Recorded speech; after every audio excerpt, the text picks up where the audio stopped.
মাত্র 10 দিন আগেই জীবনের নতুন অধ্যায় শুরু করেছিলেন বলিউড অভিনেত্রী হিনা খান। দীর্ঘ 13 বছরের প্রেমের পর প্রেমিক রকি জয়সওয়ালের সঙ্গে 7 পাকে বাধা পড়েন তিনি। গত 4 জুন হয়েছিল তাদের বিয়ে। সবকিছুই যেন ঠিকঠাক চলছিল, কিন্তু হঠাৎই এক আবেগঘন বার্তায় অনুরাগীদের জানিয়ে দিলেন তাদের রিসেপশন অনুষ্ঠান বাতিল। কেন এমন সিদ্ধান্ত? জানা গেছে, বলিউডের বহু তারকা ও ঘনিষ্ঠজনদের নিয়ে একটি জমকালো রিসেপশন পার্টির আয়োজন করেছিলেন হিনা ও রকি।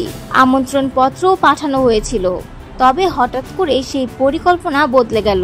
হিনা ব্যক্তিগতভাবে সবাইকে মেসেজ করে জানালো রিসেপশন আপাতত হচ্ছে না।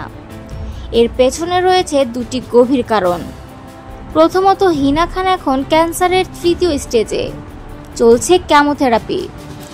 আর দ্বিতীয়ত, সম্প্রতি আহমেদাবাদের ভয়াবহ বিমান দুর্ঘটনায় প্রাণহানির খবরে তারা গভীরভাবে মর্মাহত।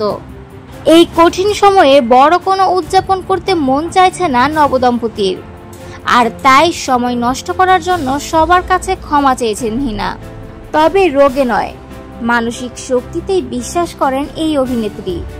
কেমো চলাকালীনও তিনি র্যাম্পে হেঁটেছেন, আবার উমরা পালন করতেও গেছেন। 2009 সালে এই রিশতা কিয়া কেহলাতা হে ধারাবাহিকে কাজ করতে গিয়েই রকির সঙ্গে প্রথম পরিচয় হিনার। তখন রকি ছিলেন সেই ধারাবাহিকের প্রযোজক। 13 বছরের ভালোবাসা শেষে এবার একসঙ্গে জীবনযাত্রা শুরু, আর এই যাত্রায় রকি হয়েছেন হিনার সবচেয়ে বড় সাহস। ক্যান্সারের মতো কঠিন সময়ে এক মুহূর্তের জন্য সরে যাননি পাশে থেকে।